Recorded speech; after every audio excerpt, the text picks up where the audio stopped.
네, 반갑습니다. 이광재 목사입니다. 네, 할렐루야. 네, 제가 설교 다녔으니까 굉장히 실망스러운 표정을 지으시는 분들이 계시는데요. 오늘만 좀 참아주십시오. 예, 영락장로교회는 제가 두 번째 방문입니다. 지난번에 여전도의 헌신 예배 때 한번 설교를 했었고요. 오늘 또 주일 예배 때 우리 귀한 성도님들과 이렇게 만나는 시간을 갖게 돼서 하나님께 너무나 감사합니다. 오늘 또 찬양팀, 또 우리 기도해 주시는 우리 장로님, 또 우리 찬양대, 찬양대는 제가 항상 인터넷 방송으로 듣고 있습니다.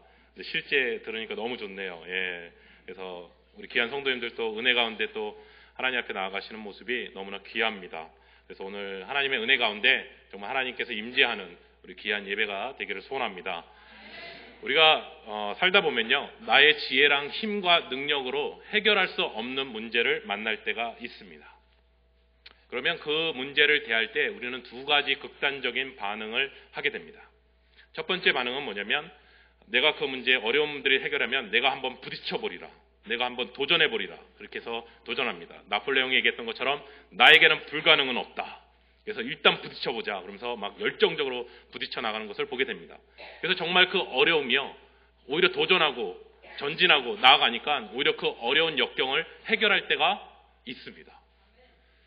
그래서 저도 어렸을 때 기억하는 걸 보니까 저에게도 도전과 그 부분을 주셨던 선생님이 계십니다.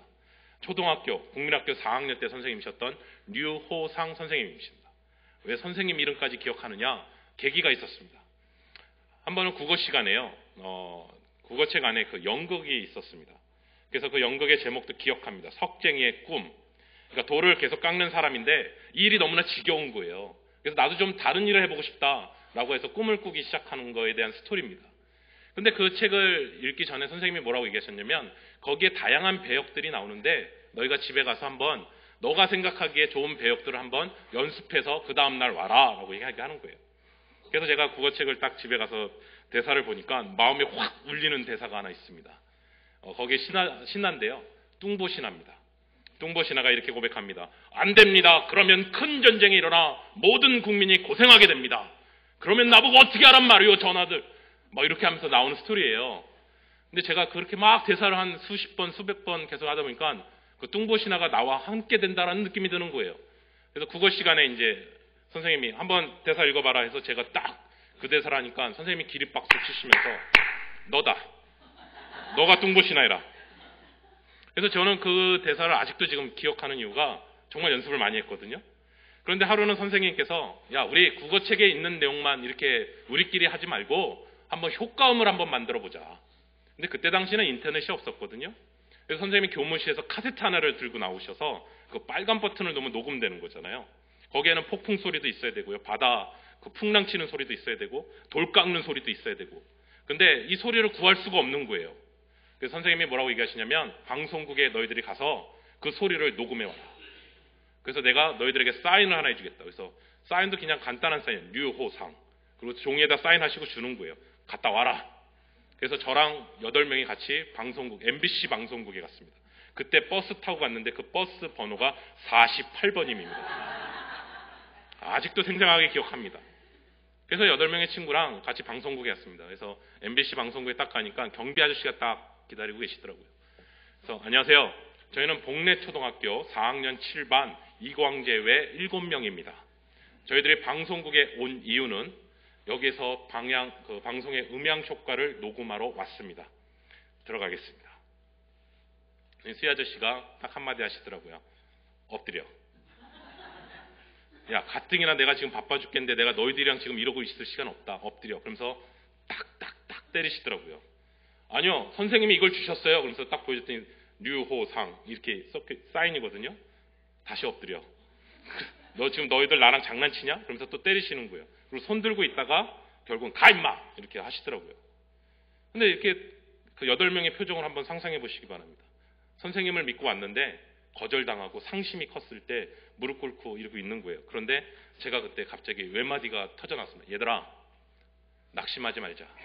방송국은 MBC만 있는 게 아니라 KBS도 있다. 5.16 광장이죠. 그때 당시에 5.16 광장을 가로질면 KBS 방송국 내가 안다. 가자.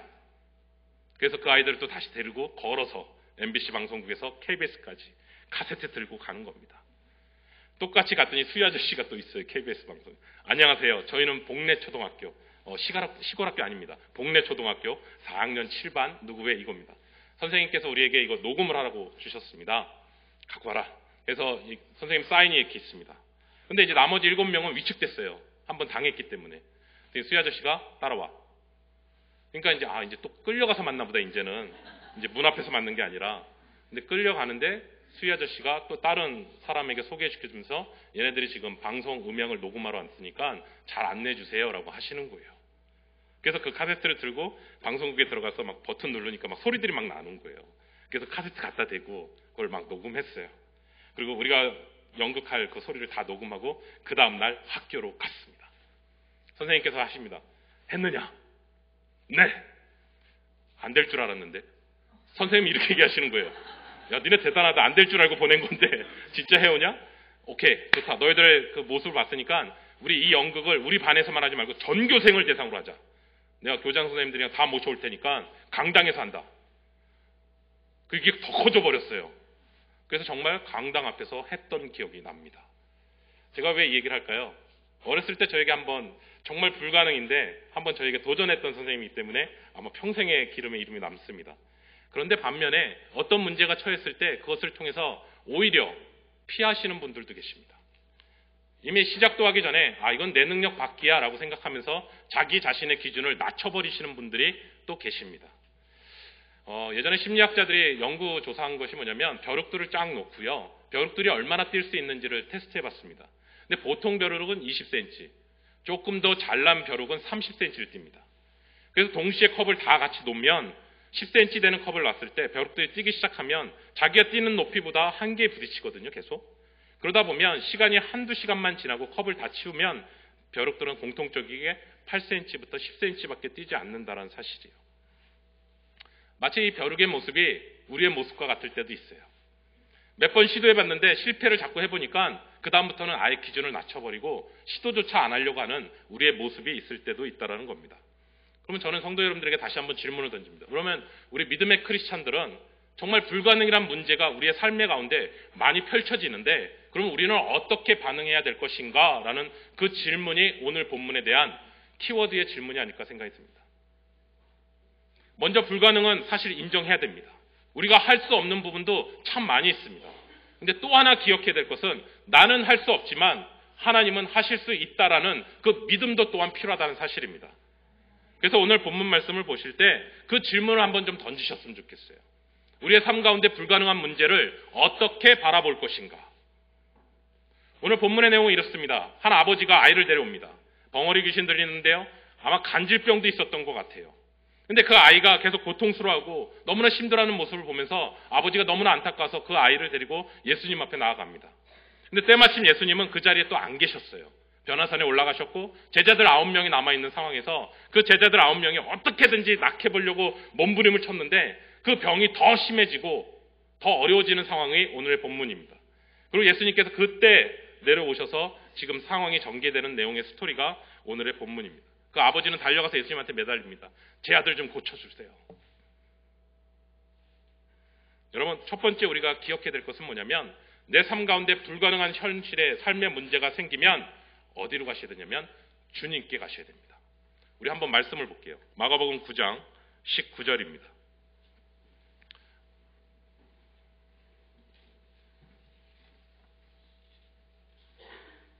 네, 마가복음 9장 19절을 다 같이 읽겠습니다. 시작.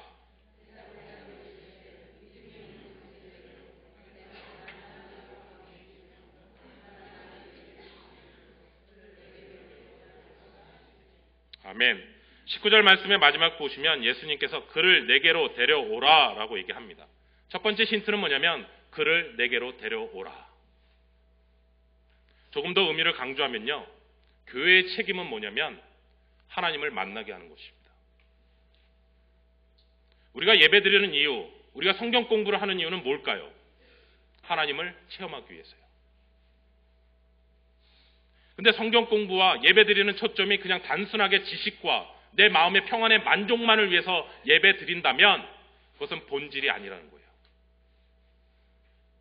그래서 여러분들에게 가장 중요한 것은 뭐냐면 하나님을 만나는 것이고 주님을 체험하는 게 가장 중요하다는 사실입니다. 교회 주인은 누구십니까? 성경에 분명히 얘기합니다. 머리 대신 예수 그리스도라고 얘기합니다. 교회의 본질은 건물도 아닙니다. 이 건물 안에 특별한 일을 한다고 해서 하나님의 임재가 있는 것이 아니라 하나님을 향해 열려있는 믿음의 사람들이 하나님의 열정과 갈망하는 가운데 예배 드릴 때 정말 두세 사람이 내 이름으로 모인 곳에 내가 그들과 함께 하겠다라는 하나님의 말씀이 우리의 삶 가운데 체험되어질 때 그게 예배라는 거예요. 그래서 정말 중요한 것은 뭐냐면 하나님을 만나는 겁니다. 저는 목회자지만 날마다 예배 드릴 때 하나님 앞에 기도하는 점은 뭐냐면 하나님, 오늘 이 시간에 하나님을 만나게 하여 주시옵소서. 매번 드리는 습관적인 예배가 아니라 하나님을 체험케 하여 주시옵소서. 그렇기 때문에 믿지 않는 사람을 교회에 데리고 오는 것 중요합니다. 좋아요. 하지만 더 중요한 것은 뭐냐면 믿지 않는 사람이 하나님을 경험케 하게 인도하는 것이 더 중요하다는 사실이에요.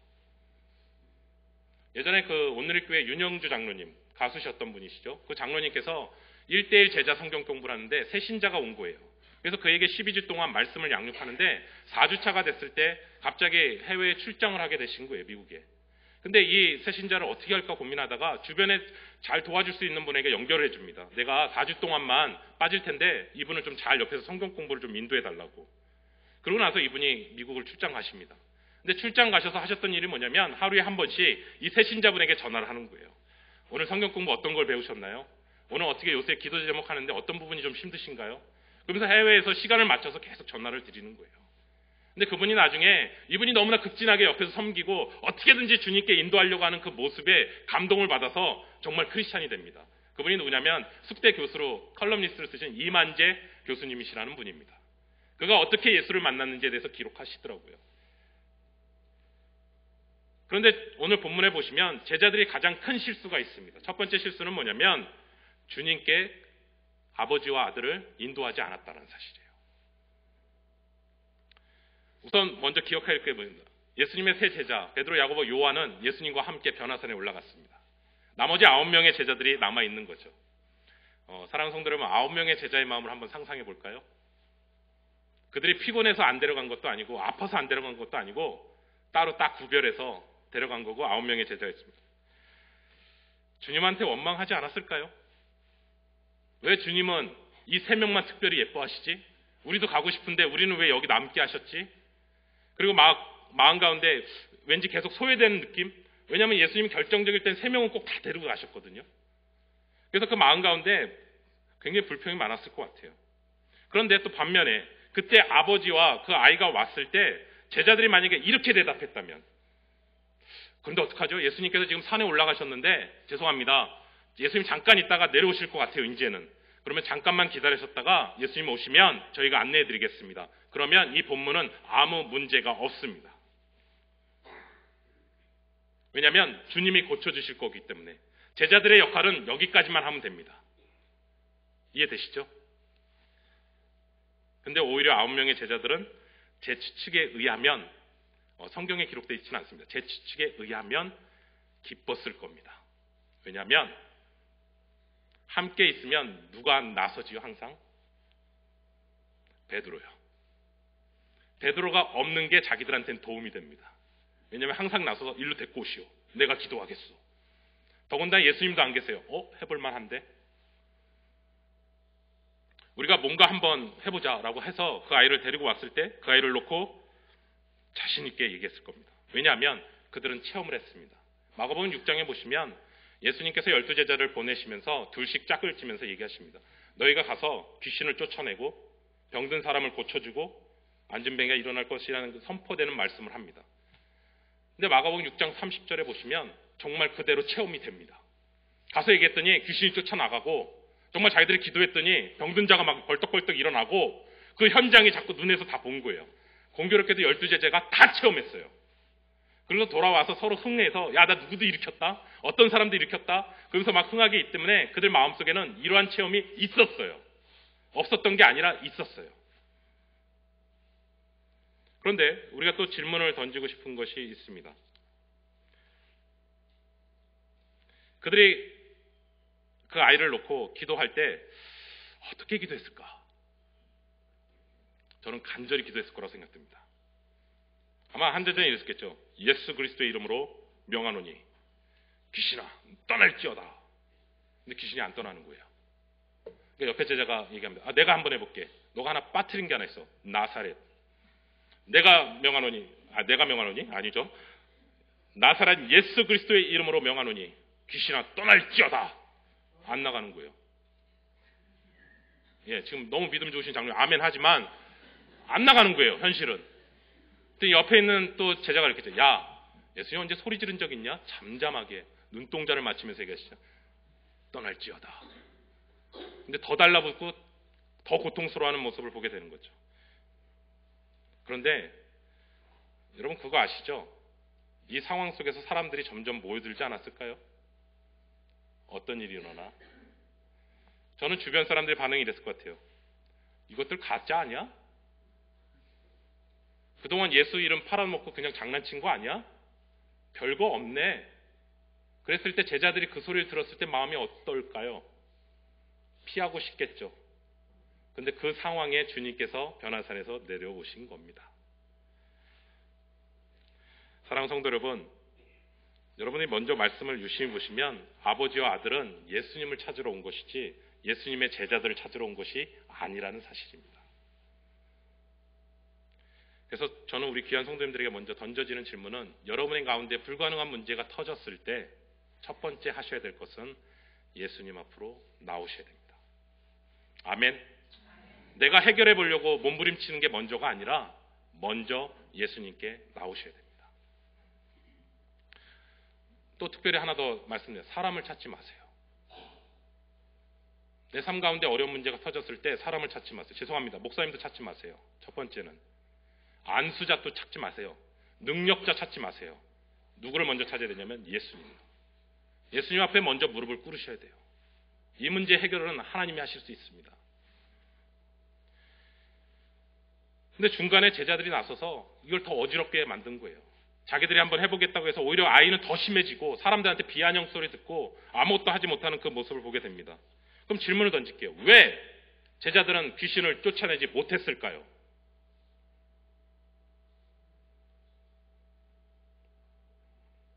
지금 딴 생각하시는 거 아니죠? 왜 주님은 귀신을 쫓아내지 못했을까요?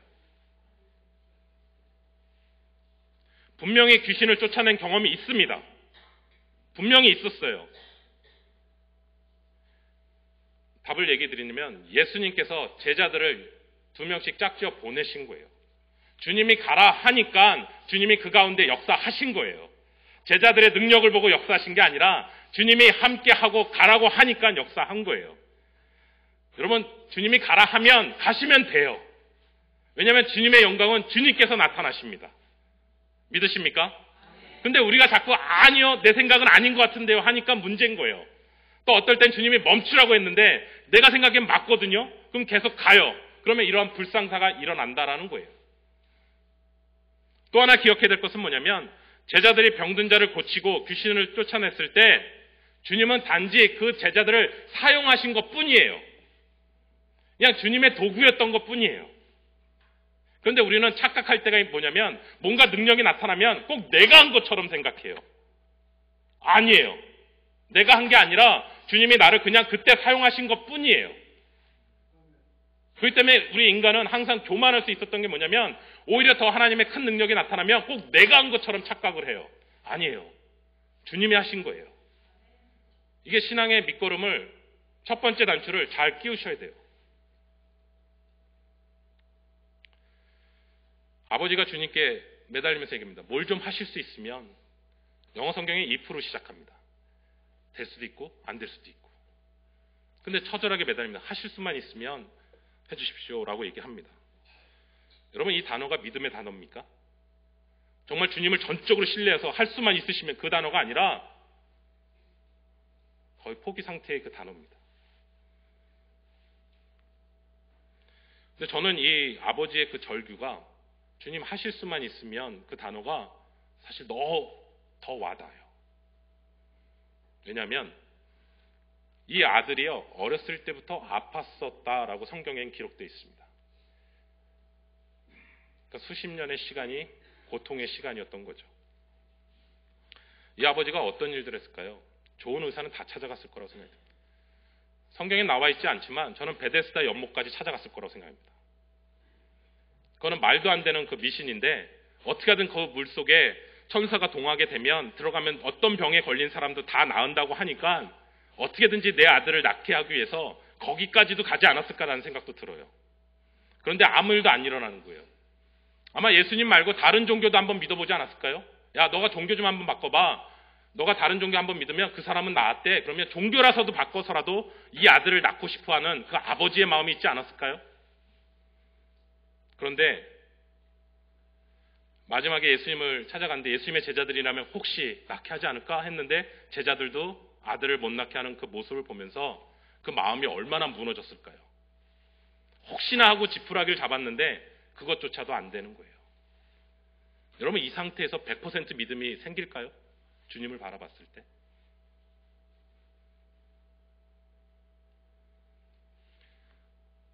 같이 MDB 공부했던 친구가 달라스의 텍사스 그 미랄 선교단으로 섬기고 있습니다. 장애우를 섬기고 있는데 지난번에 그 중앙장로교에서 그 장애우들 후원의 밤을 했었거든요. 근데 제가 이제 얘기하다가 저보고 대표 기도를 좀 해달라고 그러시더라고요.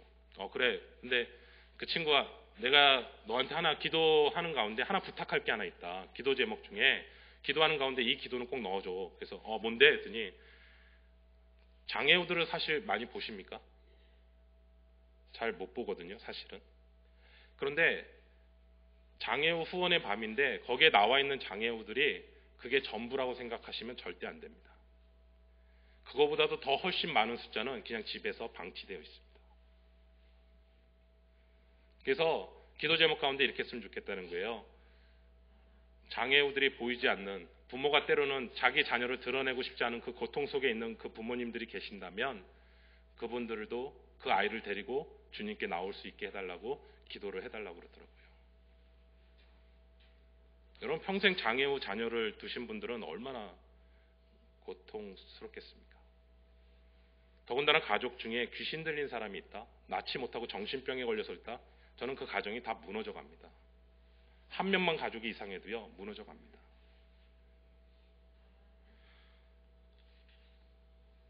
그러니까 저는 이 아버지의 그 고백이 너무나 마음이 아픈 거예요. 근데 주님께서는 뭐라고 그 아버지에게 얘기하시냐면 할 수 있거든이 무슨 말이냐? 믿는 자에게는 능치 못할 일이 없느니라. 근데 아버지가 이렇게 고백합니다. 내가 믿나이다. 근데 여러분 믿나이다라는 뜻은 뭐냐면요. 정말 주님 믿고 싶습니다. 정말 믿고 싶습니다. 그런데 안 믿겨집니다. 그런 뜻이에요. 내가 믿나이다는 전적인 하나님에 대한 신뢰가 아니라 주님 정말 제가 믿고 싶지만 안 믿어집니다.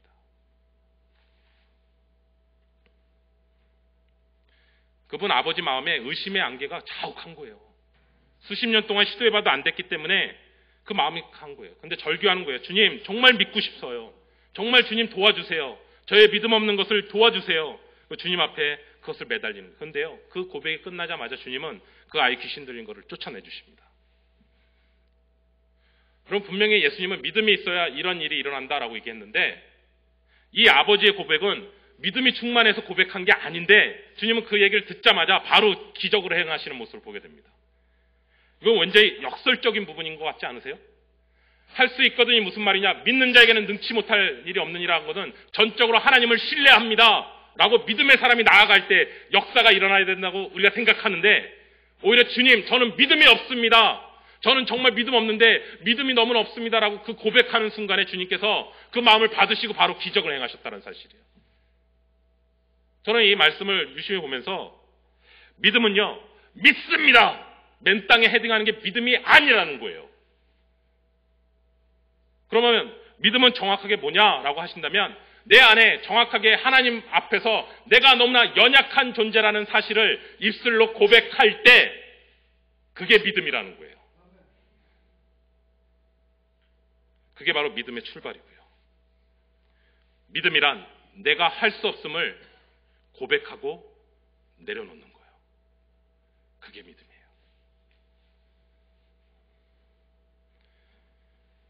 신앙은 참 역설적인 게 있어요. 내가 약함을 느끼는 순간에요, 주님께서 역사하십니다. 사랑하는 성도 여러분, 어떠셨나요? 기도의 체험을 해보신 분들 어떠신가요? 내가 정말 하나님 앞에 약함을 고백할 때 주님께서 그때 역사하시지 않던가요? 내가 할 수 있습니다 했을 때 주님이 역사하시던가요? 아니요. 사도 바울은 얘기합니다. 내가 약할 때 강함이 된다. 사도 바울이 살았던 시대는 헬라 시대입니다. 헬라 시대는 그리스입니다. 그리스 철학이 팽배했던 시대고요. 그때 당시에는 지성을 사랑하는 사람들의 모임이었기 때문에 웅변학과 수사학이 굉장히 팽배했던 시대입니다. 그래서 똑똑한 사람들은 다 광장에 나와서 연설을 하기 시작합니다. 그중에 픽업돼서 정치인이 되는 사람들도 있고 훌륭한 선생님들이 되는 사람이 있습니다. 자기의 지식이 약하다는 것을 드러내는 자리가 아니라 누구보다도 내 지식은 뛰어납니다라고 강조했던 사람입니다. 그런데 사도 바울이 그 상황 속에서 뭐라고 얘기냐면, 나는 약한 자다. 나는 나의 약함을 오히려 자랑한다라고 얘기합니다. 혹시 성도님들 중에 사도 바울의 그 성화를 보신 적 있으신가요?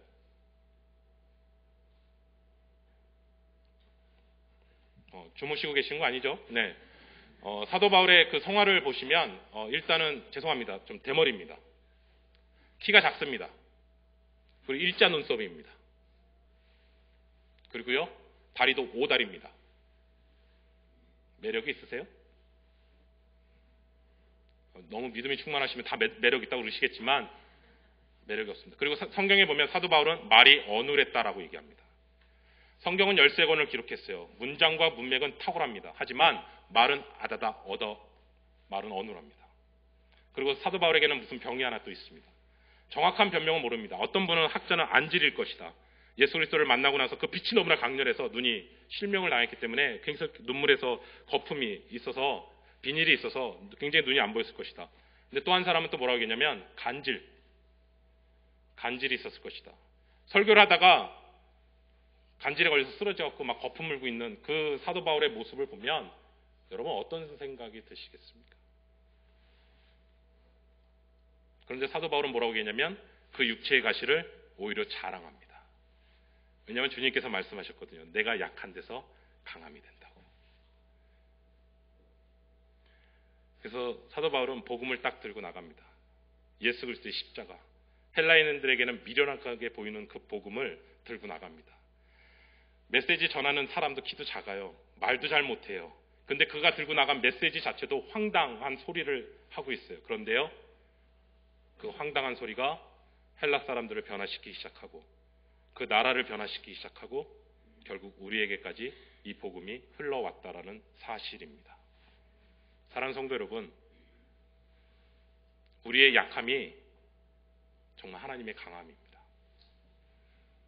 중국 선교를 했던 허디슨 테일러는 이렇게 얘기합니다. 하나님의 쓰셨던 위대한 사람들은 한결같이 약한 자들이었다. 참 모순적인 말이죠. 근데 기자가 질문합니다. 선교사님, 사람들은 당신이 하나님께서 크게 사용하는 종이라고 얘기하는데 왜 당신은 자꾸 약하다라고 얘기하십니까? 라고 얘기하니까 허디슨 테일러가 이렇게 얘기합니다. 아닙니다.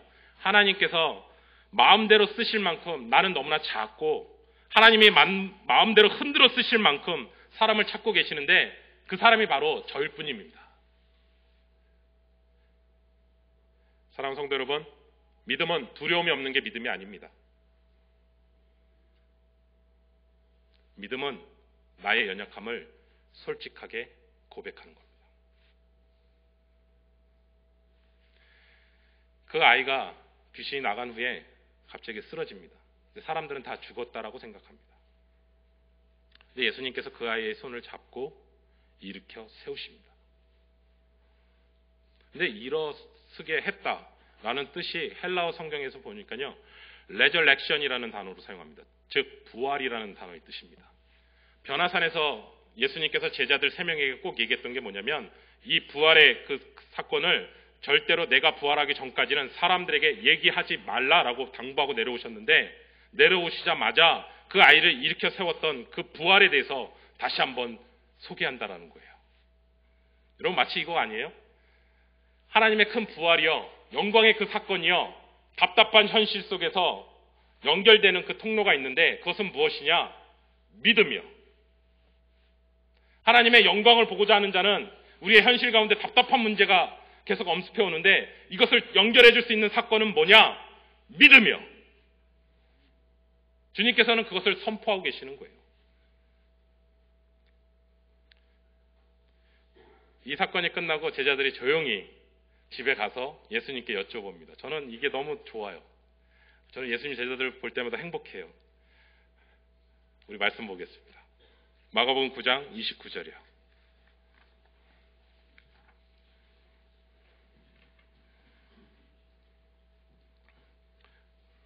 우리 다 같이 읽겠습니다. 시작.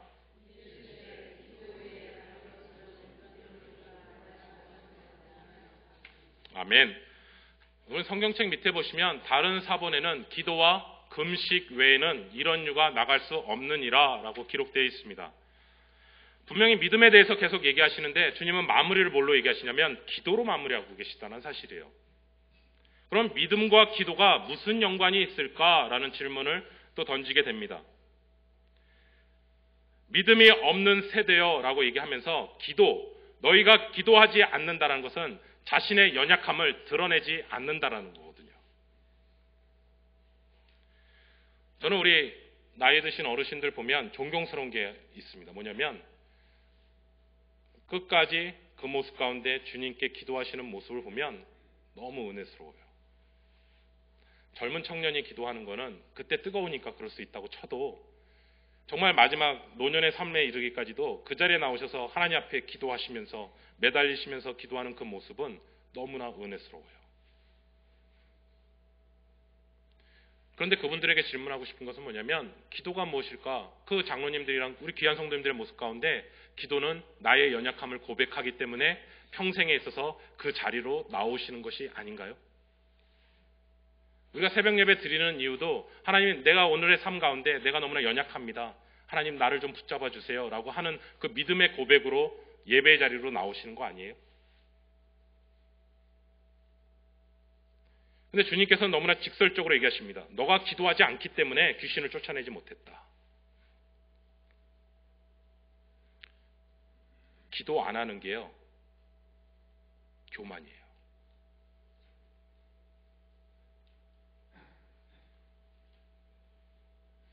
성도가 기도를 안 한다는 건요, 하나님을 모욕하는 거예요.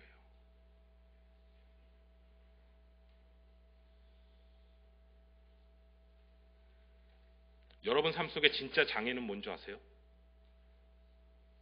기도하지 않는 거예요.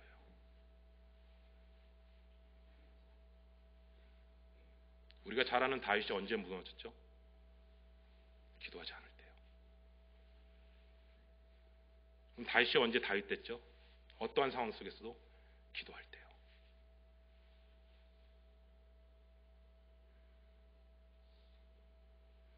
그런 의미에서 기도와 금식이라는 단어를 다른 사본에서는 넣고 있는데 금식은 뭐죠? 단식투쟁이 아니라 하나님, 내 진정한 힘은 내가 건강해서 오는 힘이 아니라 내가 정말 음식을 끊고 내가 정말 이 음식을 의지하지 않고 하나님만이 나에게 전적으로 힘을 주신 분입니다 라고 고백하기 때문에 금식을 하시는 거 아닌가요? 내 방법이 아니라 하나님의 방법대로 철저하게 나를 부인하는 것, 그것이 금식기도 아니냐고요. 여러분 죄송합니다. 척하지 마세요. 목사인 척하지 마시고 장로인 척하지 마시고 권사인 척하지 마시고 집사인 척하지 마시고 리더인 척하지 마시고 그냥 내려놓으세요. 하나님 저 내 마음이 너무나 힘듭니다. 내 마음이 너무나 연약합니다. 하나님 저 너무나 속상합니다. 그냥 있는 그대로 내려놓으세요. 주님 앞에요. 내가 목사이기 때문에 내가 장로이기 때문에 다른 사람을 의식해서 척하는 것이 아니라 하나님 저 너무나 연약합니다. 저 정말 아무것도 못하겠습니다. 너무나 괴롭습니다. 이렇게 내려놓으시라고요. 기도를 할 때 그냥 추상적으로 멋진 어구가 아니라 하나님 저 죽겠습니다. 하나님 저 이 말씀 읽는데 안 믿어집니다. 솔직하게 내려놓으시라고요. 여러분 정말 마음이 어려우세요? 주님 앞에 엎드리세요. 그냥 우세요. 기도할 조차 힘이 안 되시면 그냥 우세요. 사람들 의식하지 마시고 그냥 체면 차리지 마시고 그냥 우세요. 그리고 내 안에 믿음이 없으면 저 믿음 없습니다 라고 고백하세요. 믿음 있는 척하지 마시고요. 그게 바로 하나님이 우리의 마음을 움직이는 기도예요. 하나님 앞에 허물 없이 다 내려놓을 때 하나님께서 그때 움직이기 시작해요. 사랑하는 성도 여러분, 그걸 놓치지 않았으면 좋겠어요. 근데 우리가 자꾸 신앙의 연수가 되면 될수록 자꾸 척하게 되고요. 기도를 안 하는 교만이 우리 안에 자꾸 쌓이기 시작해요. 근데 예수님은 그것을 분명히 제자들에게 얘기하는 거예요.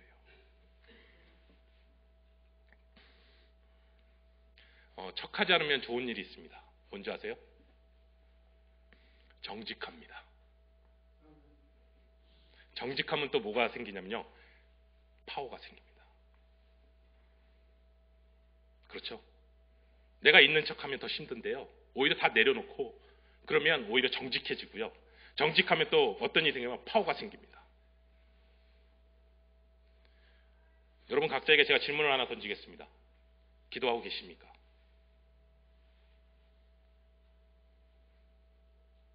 그 대답은 여러분이 잘 아십니다. 하나님께서 안 고쳐주신다고, 때로는 하나님께서 이 문제를 해결해 주시지 않는다고 먼저 원망과 불평이 먼저 앞서기 전에 오늘 이 예배의 자리 가운데 하나님을 만나고 경험하고 계시냐는 거예요.